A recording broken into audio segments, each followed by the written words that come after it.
Assalamualaikum warahmatullahi wabarakatuh. Alhamdulillahi rabbil alamin.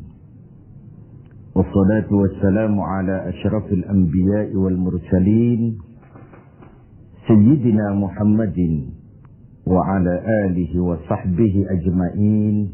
Amma ba'du. Saudara-saudara sebangsa, setanah air, dan sekeyakinan yang berbahagia. Data-data terakhir yang sampai kepada kita membuat kita sebagai bangsa semakin prihatin. Walaupun tentu tidak membuat kita jadi pesimis, seraya kita tetap memberikan penghormatan dan penghargaan kepada upaya-upaya yang telah dilakukan oleh pemerintah kita. Data itu adalah 3/5 dari jumlah penduduk kita hidup di bawah garis kemiskinan. Ini artinya apa? 60% dari 210 juta rakyat kita hidup di bawah garis kemiskinan dan 20% diantaranya dalam kemiskinan mutlak. Berbagai macam komentar orang, ada yang tetap dalam alur rasional memberikan analisa kenapa dan mengapa ini terjadi. Ada yang berpendapat kurang kompaknya tim ekonomi kita. Ada yang bilang karena korupsi masih merajalela. Ada yang bilang rendahnya upaya untuk law enforcement. Ada yang lebih cenderung mencari kambing hitam, menyalahkan masa lalu. Namun realitasnya kemiskinan itu tetap berjalan. Tetap berlangsung.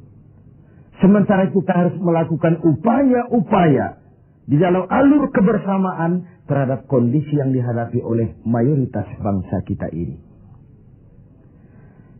Pada jumpa ini saya ingin menyampaikan sebuah hadis yang diriwayatkan oleh Imam Al-Hakim.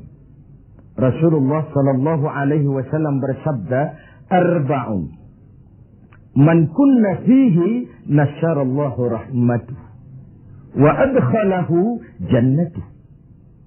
Ada 4 hal. Siapa saja yang mempunyai keempat hal ini, Allah akan pancarkan rahmat kepadanya. Allah akan pancarkan kasih sayang kepadanya. Dan dimasukkannya orang itu ke dalam surga. Mari kita lihat semua kita termasuk salah satu saja dari 4 hal yang dibicarakan ini. Yang pertama, man awa miskinan. Orang yang memberikan perlindungan, memberikan tempat tinggal, menaungi orang-orang yang miskin. Allah melebihkan rizki sebagian kita dari yang lain, agar dalam hidup terjadi take and give. Karena bagaimanapun kita ini saling memerlukan. Tidak ada orang hebat yang bisa hidup sendirian. Betapa dan siapapun kita memerlukan yang lain. 60% rakyat kita hidup di bawah garis kemiskinan dan bukan mereka punya mau. Padahal subhanallah, kita diberikan negara yang begini kaya, hijau, ranau, subur, makmur. Bumi kita mengandung gas, batu bara, minyak, laut kita kaya, hutan kita kaya. Negara kita kaya dan penduduk kita miskin. What's wrong? Tapi pertanyaan ini bisa mengundang berbagai macam polemik. Oleh karena itu, saya ingin mengetuk hati kita semua. Allah akan memancarkan rahmatnya kepada orang-orang yang santun, berpihak kepada orang-orang miskin. Hukum sering tidak berpihak kepada kemiskinan. Kebenaran sering tidak berpihak kepada kemiskinan. Sehingga dengan demikian, tersudutlah dia di pojok-pojok kehidupan. Padahal ini masalah kita bersama. Sementara Rasul dengan tegas memperingatkan, "Wallahu fi aunil abdi, madama al-abdu fi auni akhi." Allah akan selalu menolong seorang hamba selama hamba itu masih mau menolong saudaranya. Jikalau kita sudah tidak punya kepedulian kepada saudara-saudara kita yang hidup di bawah garis kemiskinan, Jikalau kita biarkan mereka meratap dalam keputusasaan, jangan heran Allah juga tidak akan pernah peduli dengan kita. Sementara kemalangan apa yang lebih besar dalam hidup ini kalau Allah sudah tidak mau peduli dengan kita lagi. Rumah-rumah singgah tetap diperlukan. Pemandangan sehari-hari kita lihat anak-anak kita dalam usia sekolah terpaksa harus berjemur panas terik, terguyur hujan, tidur di tepi-tepi jalan oleh karena tekanan kehidupan, oleh karena sulitnya lapangan pekerjaan, oleh karena kemiskinan-kemiskinan yang dialami. Dan itu semua menjadi tanggung jawab kita untuk berbagi dalam kondisi yang seperti ini. Saudara-saudara sebangsa, setanah air, dan seiman yang tercinta. Dengan semangat ini, boleh jadi baju di rumah kita sudah tidak ada artinya. Tetapi ketika kita berikan kepada mereka, akan jadi besar artinya buat mereka. Sementara di rumah kita sendiri, kita sudah hampir lupa ada baju itu. Tidak tersentuh sama sekali. Beratkah kita memberikan sesuatu yang di tangan kita sudah tidak begitu berarti, sementara akan jadi arti yang paling besar bagi orang lain. Satu sisi ada orang sakit perut karena kekenyangan, sisi lain orang merintih karena kelaparan. Tidak bisakah kita menyisihkan sebagian saja supaya kita tidak berlebihan dan tetap sehat, sementara yang lain juga tetap tidak merintih kelaparan karena kekurangan makan? Kemiskinan merupakan musuh kita yang paling utama. Dan biang keladinya adalah belum stabilnya perekonomian kita. Penyebabnya bisa bermacam-macam. Karena kurang kompaknya tim ekonomi kita, iya. Karena warisan hutang, iya juga. Baik hutang pemerintah maupun hutang swasta. Karena orang-orang para pemimpin kita belum mampu melakukan terobosan-terobosan ekonomi yang menggembirakan, iya juga. Tapi rakyat kita sesungguhnya, kita lihat. Di lintasan pintu kereta, itu kadang-kadang penjaga pintu juga, kereta masih di mana-mana, pintu sudah ditutup. Panjang sekali antrian itu. Terbes sopir-sopir keringetan. Setengah jam nunggu kereta mau lewat. Ketika lewat keretanya memang 11 gerbong. Panjang sekali. Si sopir truk, si sopir bus, si kenek yang keringatan itu. Pantas saja lama kita menunggu sampai keringetan. Keretanya yang lewat panjang betul. Ada kepuasan batin. Sebaliknya bayangkan. Sudah setengah jam nunggu keringetan, kepanasan, haus mencekik leher. Antrian mobil panjang di lintasan pintu kereta. Begitu lewat, yang lewat ini cuma lokomotif. Yumpah-yumpah kenek-kenek sopir sialan. Dikira apa setengah jam kita nunggu cuma begitu yang mau lewat. Ini artinya apa? Secara psikologis, rakyat kita ini mau menunggu. Rakyat kita ini mau berkorban. Rakyat kita ini mau memberikan apa yang mereka bisa.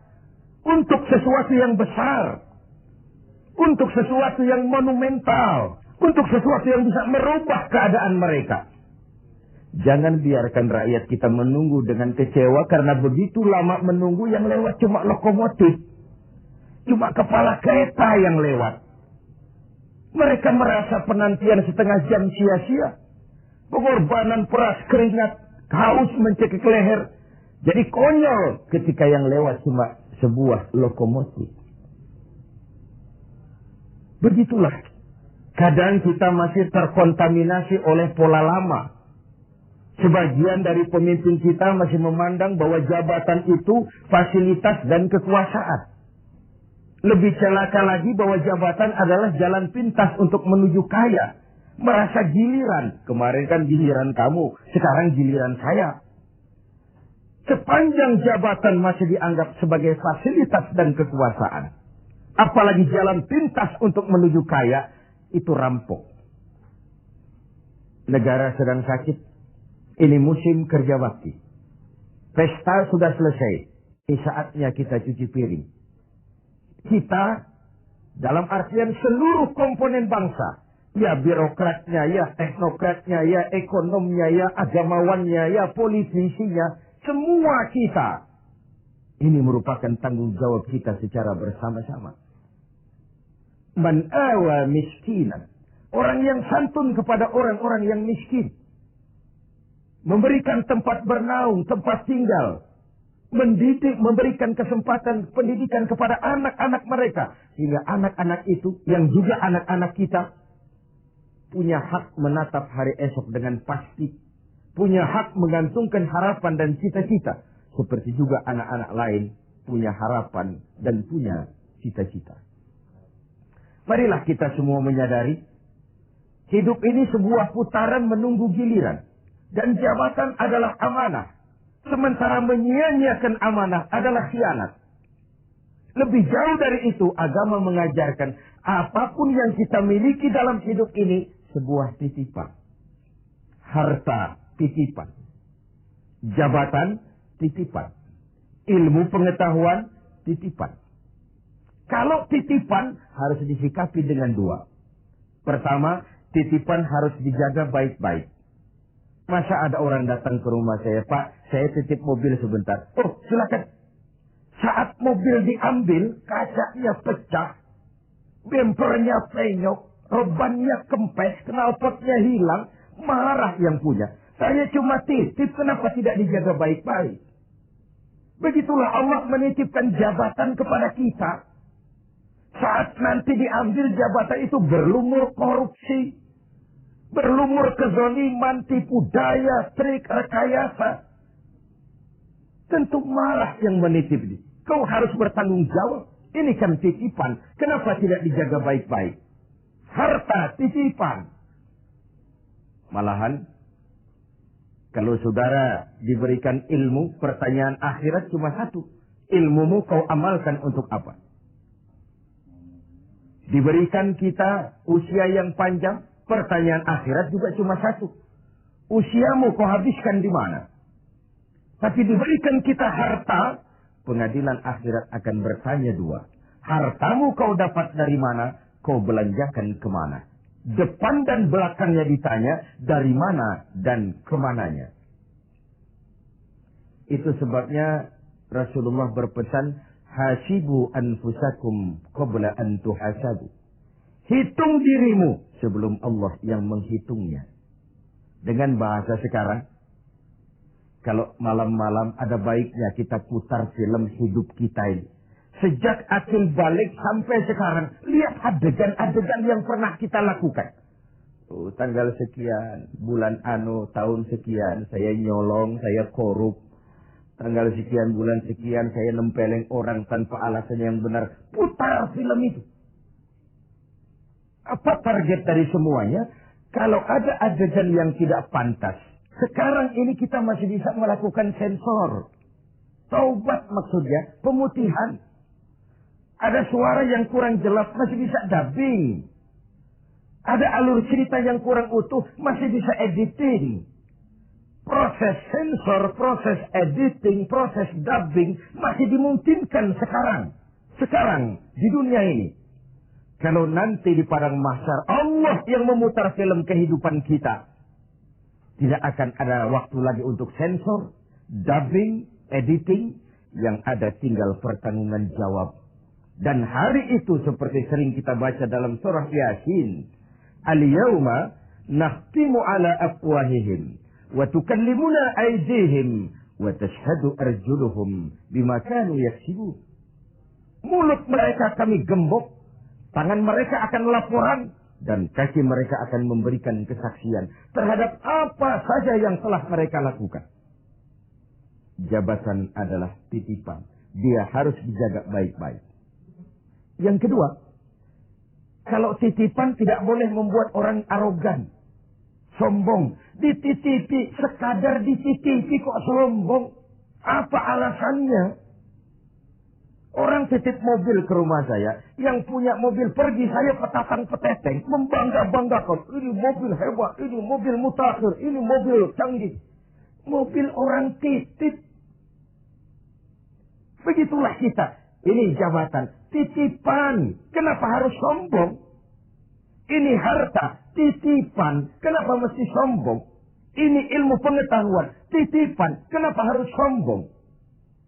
Titipan tidak perlu membuat kita jadi arogan. Bahkan kalau dia jabatan itu top. Kata orang Belanda, legend is louden. Memimpin adalah jalan menderita. Pemimpin adalah orang yang kesepian. Di dunia diikat dengan berbagai macam aturan. Di akhirat akan dibuka perkaranya yang besar-besar. Kesepian karena pada dasarnya pemimpin mengorbankan privasinya. Bahkan keluarganya. Seorang presiden, seorang wakil presiden tidak punya anak, tidak punya ibu, tidak punya bapak, tidak punya paman. Yang punya paman itu pribadinya. Kalau presiden punya anak, lalu anak-anaknya jadi warga negara kelas 1, ikut-ikut ngurus negara, kan ini penyakit kita. Biarkan pemimpin sebagai pemimpin. Karena memimpin adalah jalan menderita. Dan pemimpin pada umumnya orang-orang yang kesepian. Ini musim kerja bakti. Hanya dengan semangat kebersamaan. Ke atas saya mengingatkan. Ke bawah saya mengimbau. Mari kita berbagi rasa. Dengan saudara-saudara kita yang hidup di bawah garis kemiskinan. Karena bukan saja ini tanggung jawab nasional. Tapi juga tanggung jawab keagamaan. Seorang muslim baru sempurna imannya. Jikalau dia merasakan apa yang dirasakan oleh tetangga sebelahnya. Bahkan tidak sempurna iman kamu. Jikalau kau tidur dalam perut kenyang. Sementara tetanggamu merintih kelaparan. Belum sempurna imanmu. Begitu kepekaan Islam. Sampai iman dijadikan taruhan terhadap perbaikan nasib orang-orang miskin. Bukan sekadar sebuah slogan. Bukan sekadar sebuah simbol. Tapi sebuah realita kehidupan beragama. Tangan di atas lebih baik daripada tangan di bawah. Orang mukmin yang kuat lebih disukai Allah ketimbang orang mukmin yang lemah. Lemah ekonominya, lemah pendidikannya, lemah jaringan sosialnya, lemah kebudayaannya. Orang mukmin yang kuat lebih disukai Allah daripada orang-orang mukmin yang lemah. So, kalau kita dalam posisi itu, sekaranglah waktunya untuk berbuat. Jangan biarkan saudara-saudara kita merintih kelaparan. Anak-anak dalam usia sekolah terpaksa keleleran di jalan. Atau terpaksa harus kerja di bawah usia.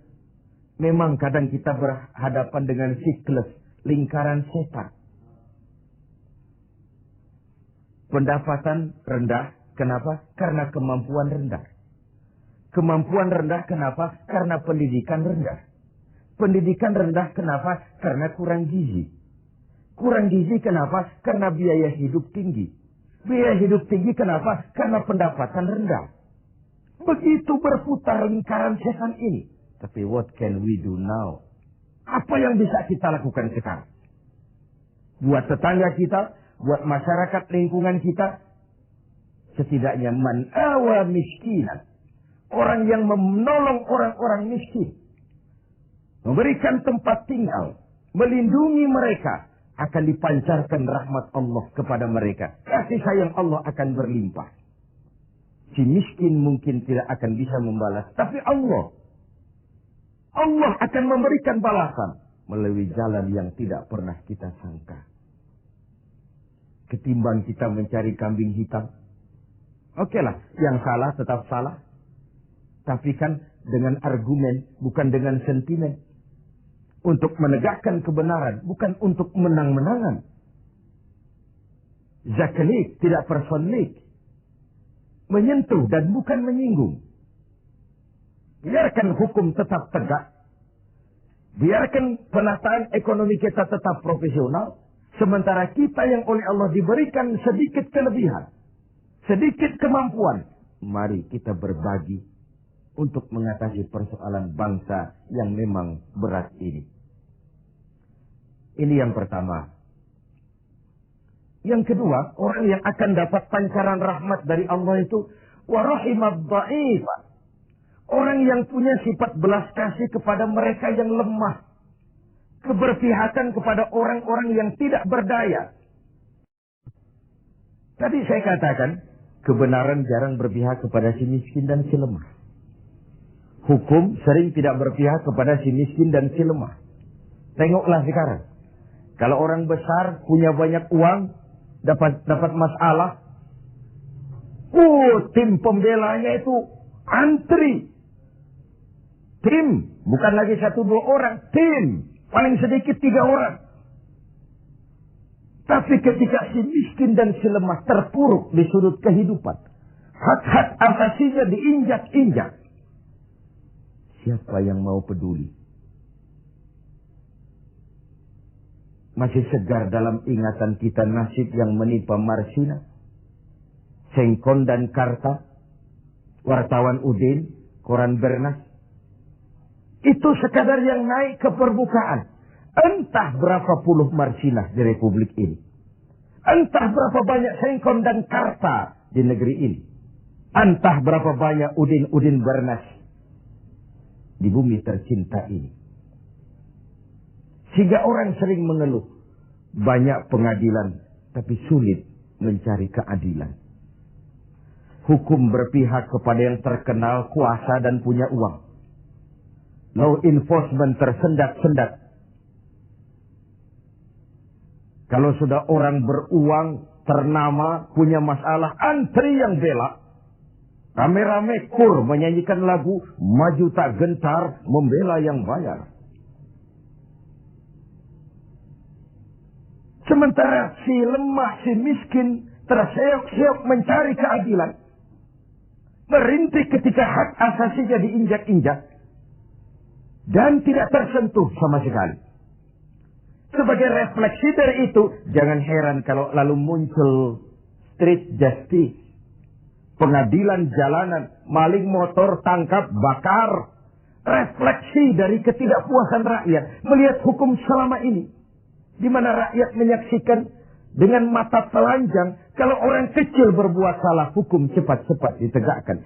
Kalau yang besar salah, orang diam pura-pura tidak mengerti. Di situ tumbuhnya luka rasa keadilan. Karena hukum begitu berpihak.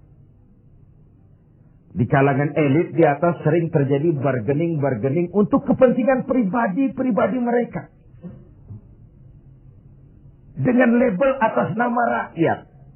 Mewakili rakyat, demi rakyat, untuk rakyat. Rakyat sendiri nggak pernah tahu kalau di atas namakan.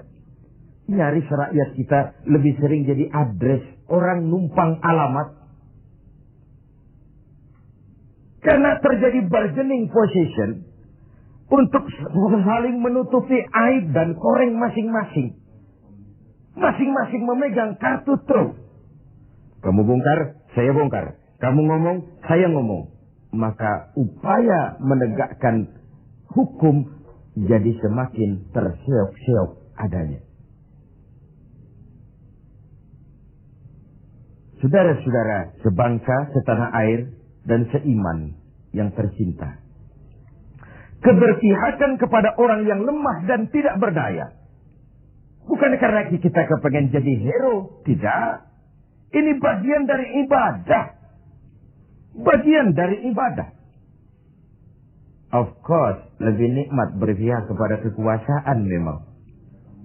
Numpang mujur, ikut nimbrung. Kekuasaan itu gula. Tentu saja banyak semut di sekitarnya. Harta juga manis. Banyak gula di sekelilingnya. Sampai-sampai ada pepatah Arab mengatakan, Inna darahima fil amakini kulliha taksur rijala mahabatan wa jalala.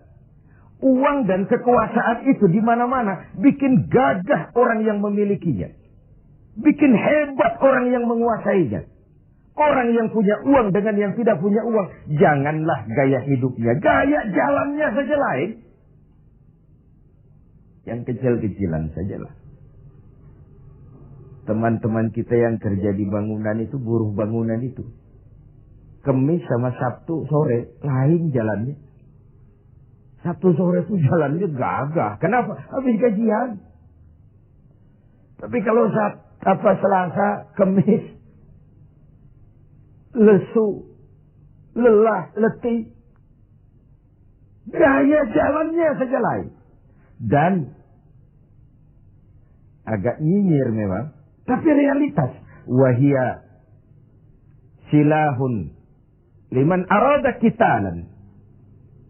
Wahia lisanun liman arada fasahatan. Uang dan kekuasaan adalah senjata yang paling ampuh bagi orang yang mau bertempur. Nuklir bahkan sekalipun bisa nggak bunyi kalau disumpal dengan uang. Apalagi meriam, tank, pistol, semua tidak bunyi kalau disumpal dengan uang. Dia adalah senjata yang paling ampuh bagi orang yang mau maju ke medan perang. Dan lisanun liman arada fasahatan. Lidah yang paling fasih bagi orang yang mau bicara. Bicara dengan menggunakan retorika muter-muter menghanyutkan orang. Masih buntu. Coba uang yang bicara. Lewat semua.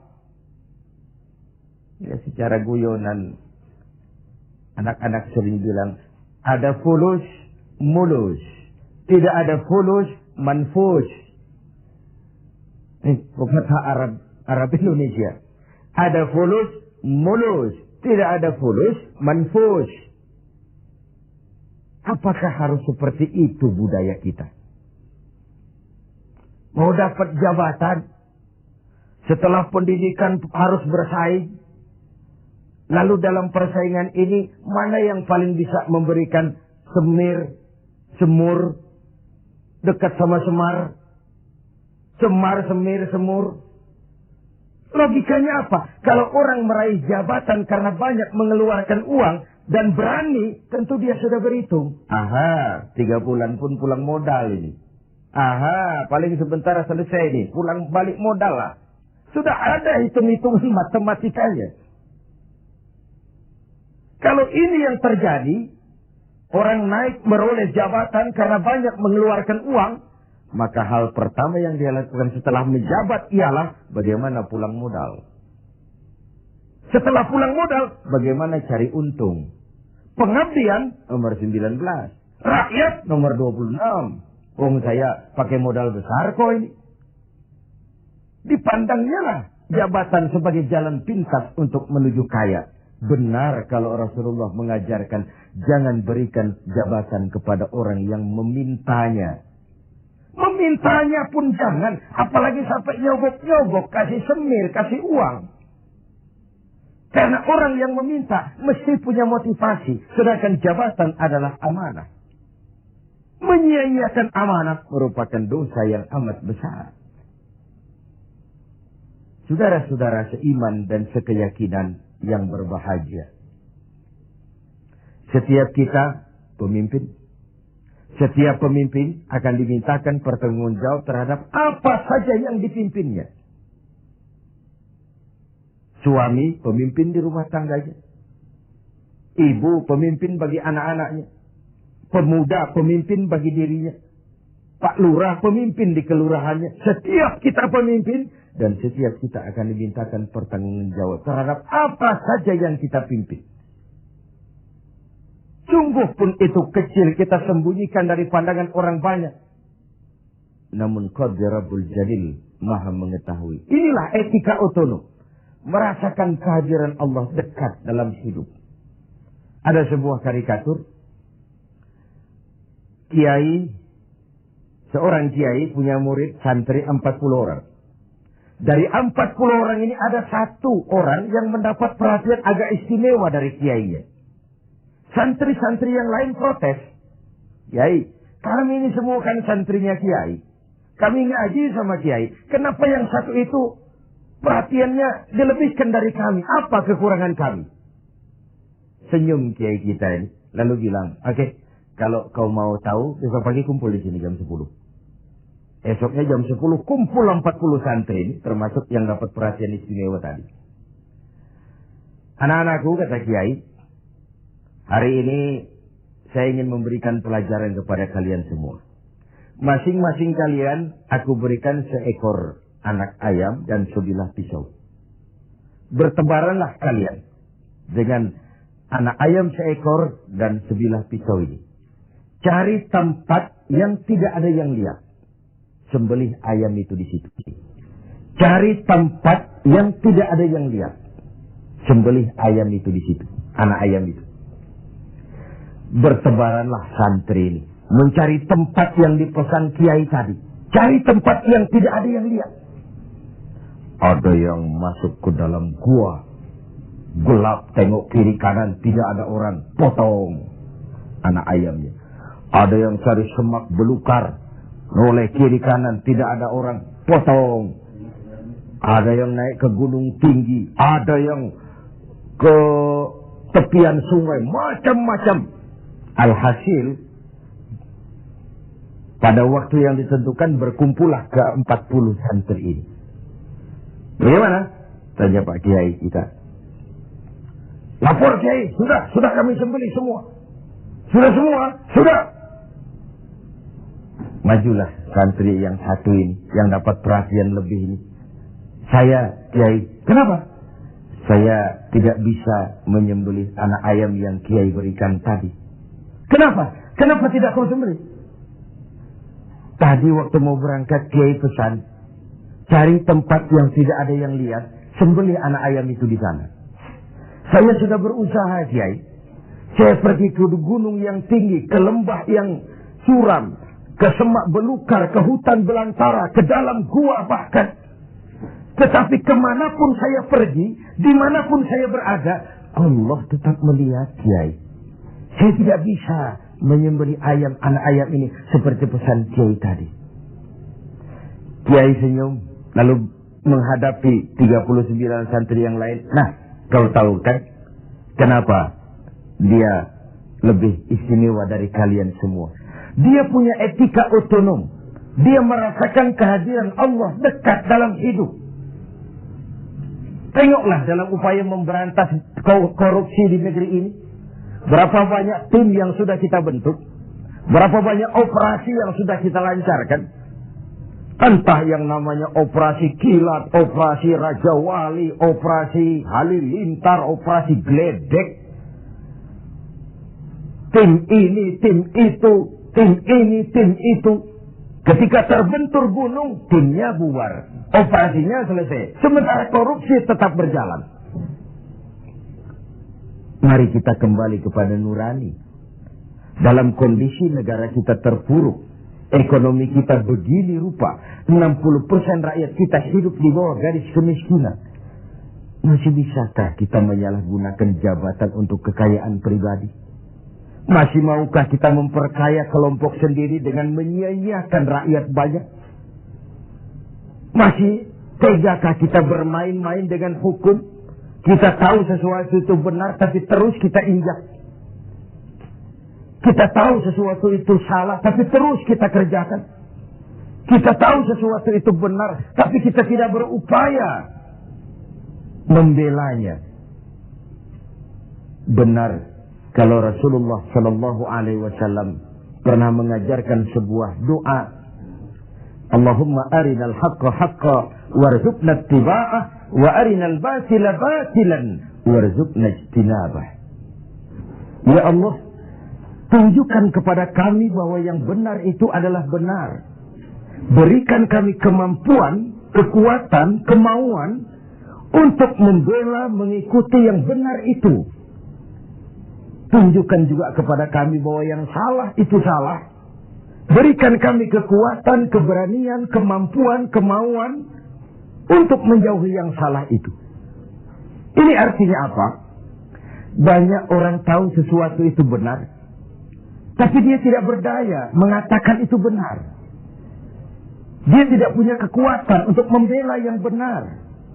Dia tidak punya kemauan untuk menyampaikan yang benar. Sebagaimana banyak juga orang tahu sesuatu itu salah, batil, zalim, tidak benar, inkonstitusional.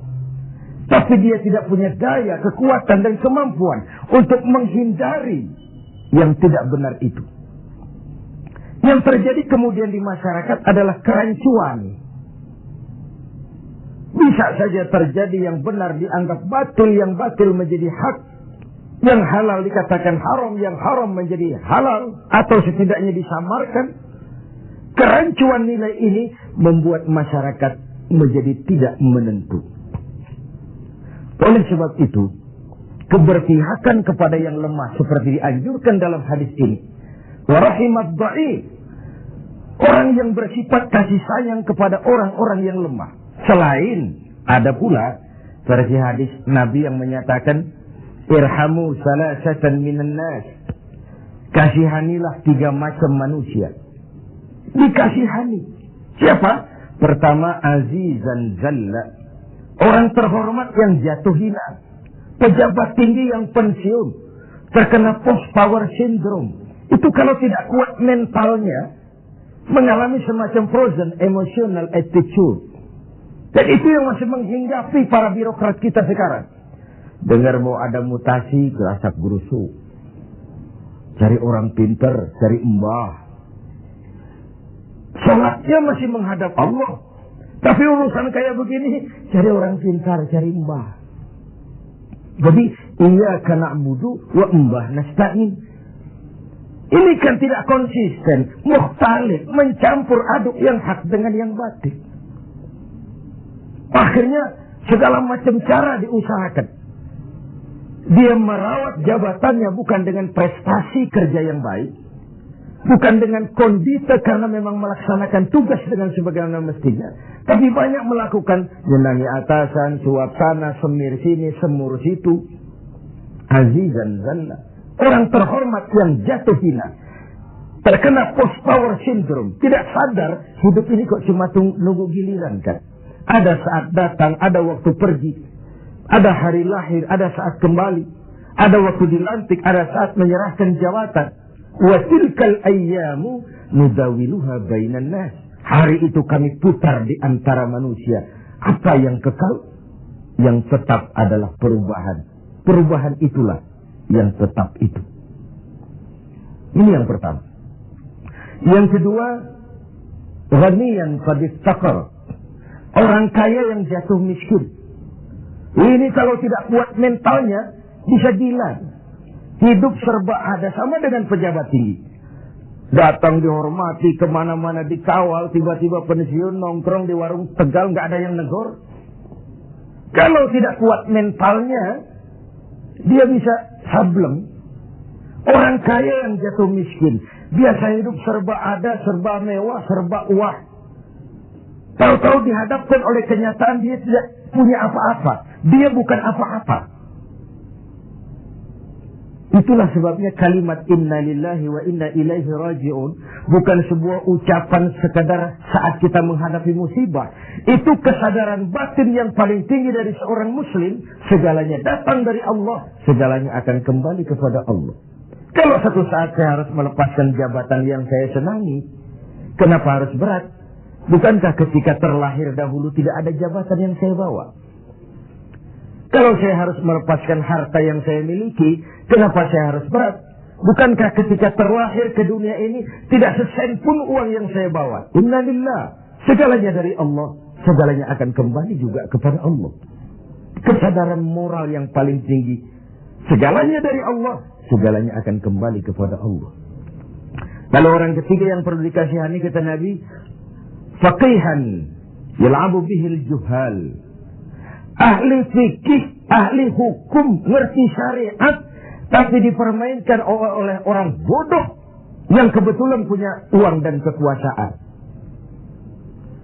Dan uang serta kekuasaan itulah yang jadi sponsor. Tolong carikan dalil supaya ini kelihatannya halal. Paling tidak haram-haram dikit lah. Sibuklah si ahli fikih buka kitab, carikan dalil untuk menghalalkan yang haram itu. Tolong carikan alasan supaya ini boleh.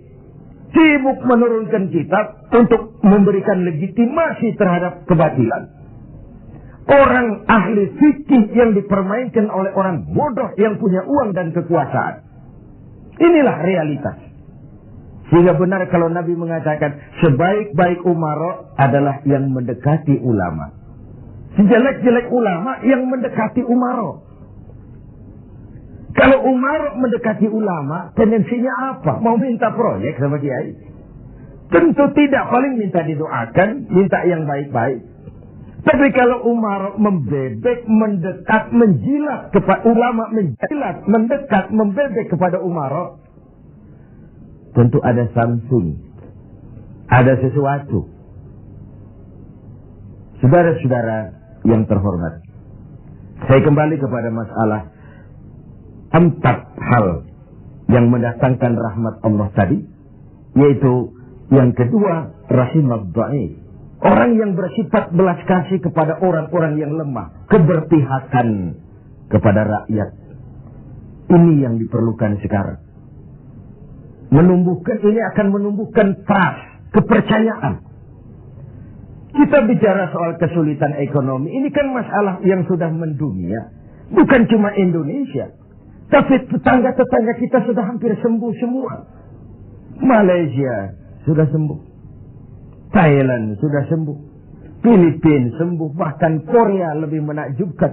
Bukan saja sembuh, tapi dia sudah tidak menyangkut paut lagi dengan negara donornya, IMF. Sudah diselesaikan hutangnya. Apa yang dilakukan Korea? Membangun semangat kebersamaan. Rakyatnya mengumpulkan emas sekian ton. Pemerintah mengeluarkan obligasi. Kok mau rakyat mengumpulkan emas? Itu tadi. Masih ingat? Sopir truk, sopir bus, kenek-kenek nunggu setengah jam di lintasan pintu kereta. Kalau lokomotifnya yang panjang lewat, ada kepuasan batin. Tas, rakyat percaya kepada pemimpinnya. Ini yang perlu ditumbuh kembangkan. Hingga terkumpullah emas sekian ton. Lalu Korea menghidupkan yang namanya home industry. Tulang punggung perekonominya tetap koperasi yang bersifat kerakyatan. Dan dia berhasil bangkit dari kesulitan ekonomi.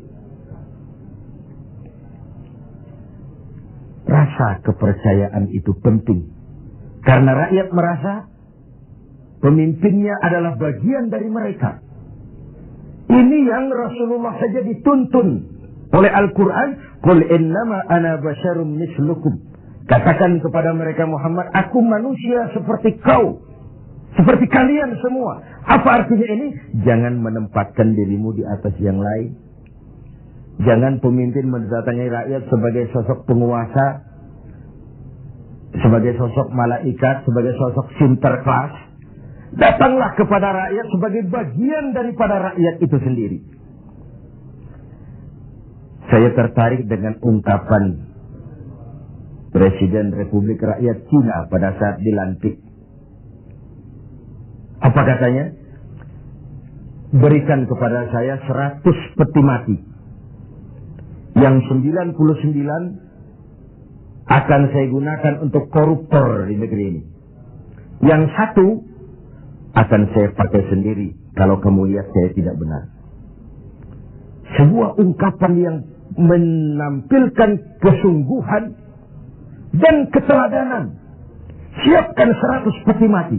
Yang 99 untuk para koruptor di negeri ini. Yang 1 akan saya pakai sendiri kalau kamu lihat saya tidak benar. Sebuah negeri Cina yang nyaris ateis, komunis, mempunyai landasan moral yang begitu tinggi untuk memberantas korupsi, menciptakan pemerintah yang bersih dan berwibawa.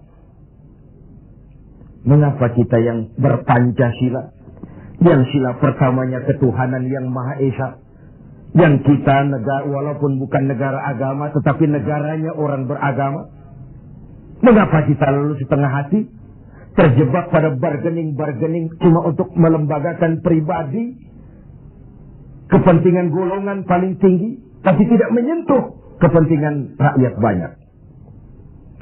Satu hal yang patut kita renungkan. Saudara, kita teruskan kepada hal ketiga yang mendatangkan rahmat dari Allah itu apa? Wa rafiqa bil mamluk. Orang yang bersikap lemah lembut terhadap mamluk, hamba sahaya, mustad'afin, orang-orang yang tidak berdaya. Pembantu-pembantu di rumah kita sering kita anggap sebagai pembantu. Kita ora pati ngowong ke wong. Tidak memandang orang itu sebagai orang. Bukan sebagai anggota keluarga, tapi pure pembantu. Padahal dicucinya pakaian kita, dimasaknya makanan kita, dijaganya keamanan di rumah kita, di lapnya lantai rumah kita. Tidak dia mengeluh walau gaji kecil, hidup lebih banyak kurangnya daripada cukupnya. Yang dimaui dari hadis ini adalah keberpihakan kepada mustad'afin, golongan yang lemah, golongan yang tidak berdaya. Kita bisa bayangkan, hanya 2% saja dari jumlah penduduk Indonesia yang hidup dalam gaya yang begitu luar biasa, menikmati segala macam fasilitas. 98%-nya bergantung kepada yang 2% ini. Mereka yang owner, mereka yang menguasai uang, mereka yang terjebak dalam kredit yang triliunan. Bayangkan saja, ketika aset kita diberitakan 600 miliar di PPPN, tapi kemudian real cost yang sesungguhnya cuma 160 miliar. Terjadi 340 miliar yang di-markup sedemikian rupa. Begitu mudah orang mendapat fasilitas. Dengan semangat nasionalisme yang hampir tidak ada sama sekali.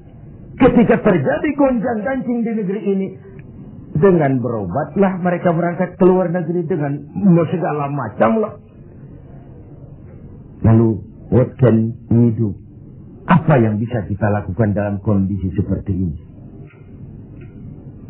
Diperlukan tekad dan keteladanan. Tekad dari kita semua. Betapa seorang presiden Cina yang notabene adalah komunis punya ungkapan moral yang begitu tinggi ketika dia dilantik menjadi presiden. Saya ulangi lagi ungkapan ini karena memang menarik. Berikan aku 100 peti mati. Yang 99 akan aku gunakan buat koruptor. Yang 1 aku pakai sendiri. Kalau kau lihat aku tidak benar. Ini kan senapas benar dengan pidato pelantikan Abu Bakar As-Siddiq, Umar Ibn Al-Khattab. Kalau kau lihat aku benar, bantulah aku. Kalau kau lihat aku salah, tegurlah aku. Abu Bakar dengan tawadunya mengatakan, Inni wallitu alaikum walastu bi khairikum. Aku telah dipilih untuk memimpin kalian, padahal aku bukan orang yang terbaik di antara kalian. Kalau kau lihat aku benar, bantulah. Kalau kau lihat aku salah, tegur. Dan Sayyidina Umar dengan jujur juga menjawab, aku akan menegurmu dengan pedangku. Artinya apa? Jangan main-main dengan jabatan. Jangan main-main dengan jadi pemimpin. Sekedar kepengen dihormati, sekadar kepengen hidup dengan segala macam fasilitas yang serba wah, kemana-mana dikawal orang, dihormati, cuma sebatas itu. Lalu tidak punya konsep ke depan membawa rakyat keluar dari kesulitan. Saudara-saudara sebangsa, setanah air dan seiman yang berbahagia. Warafiqah bil mamluk, orang yang bersikap lemah lembut kepada orang-orang yang dalam kekuasaan orang lain. Budak sahaya, para pembantu, tenaga-tenaga kerja level bawah. Kita bersyukur kalau kita ke Korea, kita ke Hong Kong, tenaga-tenaga kerja kita masih memasuki pasaran menengah. Tapi di beberapa negara lain, yang kita kirim tenaga kerja lapangan ke bawah, itu kan potret dari SDM kita. Yang saya katakan berbentuk lingkaran setan, siklus. Bagaimana kita berharap mendapat pendapatan yang tinggi kalau prestasi kerja kita rendah? Bagaimana prestasi kerja mau tinggi kalau dasar pendidikannya rendah? Bagaimana pendidikan mau tinggi kalau gizi, menu yang dimakan juga kalorinya rendah? Bagaimana mau mendapat menu kalori dan gizi yang tinggi kalau daya beli lemah? Bagaimana daya beli mau kuat kalau pendapatan juga rendah? Berputar di sekitar itu. Oleh karenanya dituntutlah kepekaan dalam situasi sekarang. Sulit-sulitlah, siapa yang tidak sulit? Yang kaya saja mengeluh, konon yang miskin. Yang masih punya kerjaan saja mengeluh, konon lagi yang masih kaya saja mengeluh, konon yang miskin. Yang masih punya kerjaan saja mengeluh, konon lagi yang sama sekali tidak punya kerjaan. Hopeless, homeless. Dan ini kesulitan kita bersama. Mari kita berbagi. Wallahu fi auni al-'abdi madama al-'abdu fi auni akhi. Allah akan selalu menolong seorang hamba selama hamba itu masih mau menolong saudaranya. Selama kita utuh, kokoh dan kuat, bersatu sebagai bangsa, tidak ada kesulitan yang tidak bisa kita atasi. Hutang-hutang kita, paling tidak kita bisa minta rescheduling, debt rescheduling, penjadwalan ulang. Terlalu riskanlah kalau kita minta pemutihan, karena itu memberikan pengumuman bahwa negeri kita bangkrut. Debt rescheduling. Sumber daya alam kita masih memadai. Banyak terobosan-terobosan yang dilakukan selain membebani rakyat dengan berbagai macam pajak. Pajak ini, pajak itu, pajak ini, pajak itu. Tidak adakah satu upaya selain meningkatkan pajak dengan tambahan hutang dari luar negeri untuk memperbaiki ekonomi ini? Let's be ourselves. Mari kita jadi diri kita. Selama ini kita gagal barangkali sebagai bangsa oleh karena kita tidak mau menjadi diri kita. Negara kita negara agraris, tapi teknologi kita berorientasi kepada high tech. High tech itu artinya high cost, tetapi sekaligus high risk. Yang kita perlukan teknologi yang mengarah kepada agro. Sebuah karikatur sederhana. Tingkat kesuburan yang paling tinggi di negeri kita adalah di Pulau Jawa. Humus kesuburannya itu sampai 15 meter ke bawah. Sedangkan di luar Jawa rata-rata 15 cm tingkat kesuburannya. Wajar kalau lalu ada lahan berpindah, ladang berpindah. Karena tingkat humus kesuburannya cuma 15 cm dari permukaan. Apa yang kemudian terjadi? Tanah-tanah yang subur di Jawa ini ditanami gedung, ditanami beton. Untuk kepentingan high-tech. Lalu sawah kita buatlah di Kalimantan Tengah. Lahan 1 juta hektar. Tanahnya gambut. Proyek gagal total. Triliunan uang menguap. Entah yang di-markup, entah yang disalah alirkan, habislah akhirnya uang setan dimakan jin. Let's be ourselves. Mari kita jadi diri kita. Sebab hanya orang yang tahu benar dirinya, dia akan bisa menempatkan diri. Tetapi pada saat kita sudah tidak tahu siapa kita, apalagi kita mau jadi orang lain, maka kita tidak akan pernah jadi apa-apa. Jangan di bawah bayang-bayang orang lain. Karena bagaimanapun negara donor mau memberikan bantuan karena kepentingan. Apalagi jangan mau jadi orang lain. Jadilah diri kita, itu yang sejatinya. Semangat gotong royong, kebersamaan, kepedulian. Sebagai budaya yang dimiliki orang-orang tua kita nyaris tercabut dari kehidupan kita. Terjebak euforia, tiba-tiba saja. Atas nama kebebasan.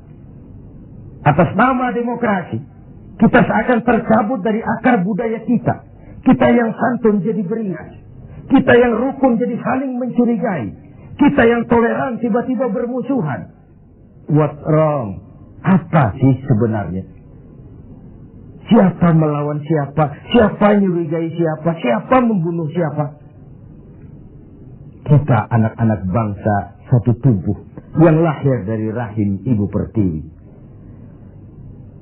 Pada layaknya menghadapi kesulitan-kesulitan seperti ini, kita bahu-membahu. Saya ingat almarhum Panglima Besar Sudirman punya ungkapan, tidak ada kemenangan kalau tidak ada kekuatan. Tidak ada kekuatan kalau tidak ada persatuan dan kesatuan. Tidak mungkin terwujud persatuan dan kesatuan tanpa semangat silaturahmi. Mau menang kita keluar dari kesulitan besar ini, harus kuat. Mau kuat kita, harus bersatu. Mau bersatu kita, hidupkan budaya silaturahmi. Islah, kata orang sekarang. Rekonsiliasi, bahasa kerennya. Tidak hanya pada saat memang ada benih-benih disintegrasi, tapi dalam kondisi yang normal. Silaturahmi dilakukan dalam posisi kita sebagai bagian dari rakyat kita. Rakyat memilih pemimpinnya bukan cuma untuk membuka, meresmikan, berkunjung, meresmikan, membuka, meresmikan, berkunjung. Rakyat memberikan amanah kepada kita untuk mengubah keadaan ini, membawa mereka ke arah kehidupan yang lebih pasti dan lebih baik. Saudara-saudara seiman, hal keempat, terakhir, yang mendatangkan rahmat dari Allah adalah wa anfaqa 'alal walidain. Orang yang membelanjakan hartanya untuk kedua orang tuanya. Pada skala yang makro, bagaimana generasi muda menghormati generasi tuanya. Satu hal yang pasti, orang-orang tua kita pernah muda dan kita belum pernah tua. Artinya apa? Paling tidak kita bisa menimba pengalaman. Hidup adalah mata rantai yang berkaitan. Sebuah sukses besar mestilah berangkat dari hal-hal sebelumnya. Listrik yang ditemukan Edison, Thomas Alva Edison, mungkin tidak secanggih listrik sekarang. Tapi kapanpun orang bicara listrik, Thomas Edison juga yang kita ingat. Orang-orang tua kita yang telah berjasa membangun negeri ini dengan keringat, air mata, darah, dan nyawa. Hanya bangsa yang besar yang bisa menghargai para pahlawannya. Hanya generasi terhormat yang bisa menghormati orang-orang sebelumnya. Hidup mata rantai yang saling berkaitan. Betapapun hebatnya kita sekarang, kita tetap merupakan produk dari masa lalu. Itu pada skala makro. Pada skala mikronya, menghormati ibu bapak. Tidak ada bahagia bisa ditegakkan tanpa restu keduanya. Dalam hidup kita sering berziarah ke makam-makam yang kita anggap keramat. Tapi sadarkah kita, keramat hidup itu ada di rumah kita. Ibu dan bapak kita. Doanya mustajab, sumpahnya pun manjur. Sehingga Nabi ingatkan, ridallah fi ridal walidain, wa suhtullah fi suhtul walidain. Ridho Allah dalam keridhaan ibu bapak. Murka Allah juga dalam murka ibu dan bapak. Agama mengenal kisah Juraij. Budaya bangsa kita mengenal kisah Simalin Kundang. Sebuah potret, tidak ada bahagia bisa ditegakkan tanpa restu dari ibu dan bapak. Ada orang mengungkapkan, kalau orang tua kaya, anak jadi raja. Kalau anak yang kaya, orang tua sering jadi budak. Sukses anaknya di ibu kota, ayolah Pak ikut saja ke Jakarta, Ma ikut saja ke Jakarta. Sudahlah tinggal saja di rumah, diam saja, gak usah kerja apa-apa. Biasa di desa dengan segala aktivitas, begitu ke Jakarta diam, kan gak enak juga orang tua. Akhirnya mulai nyapu-nyapu halaman. Akhirnya gak enak lagi, mulai bantu-bantu ngepel. Dan begitu seterusnya. Berapa banyak pun uang kita belanjakan untuk membahagiakan ibu dan bapak, gak akan pernah sanggup menebus air susu ibu yang kita minum. Ayah yang pergi pagi pulang petang, peras keringat, banting tulang, kehujanan dan kepanasan untuk membesarkan dan mendidik kita supaya jadi orang. Sering setelah jadi orang, lupa kacang akan kulitnya. Saudara-saudara sebangsa dan setanah air yang berbahagia. Mudah-mudahan 4 hal yang saya sampaikan pada hadis yang diriwayatkan oleh Al-Hakim ini menjadi sumbangan moral untuk lebih meningkatkan kepedulian dan ikut andil dalam memberikan solusi bagi bangsa dan negara tercinta ini. Jumpa lagi di lain kesempatan. Usikum wa nafsi bitaqwallah. Wassalamualaikum warahmatullahi wabarakatuh.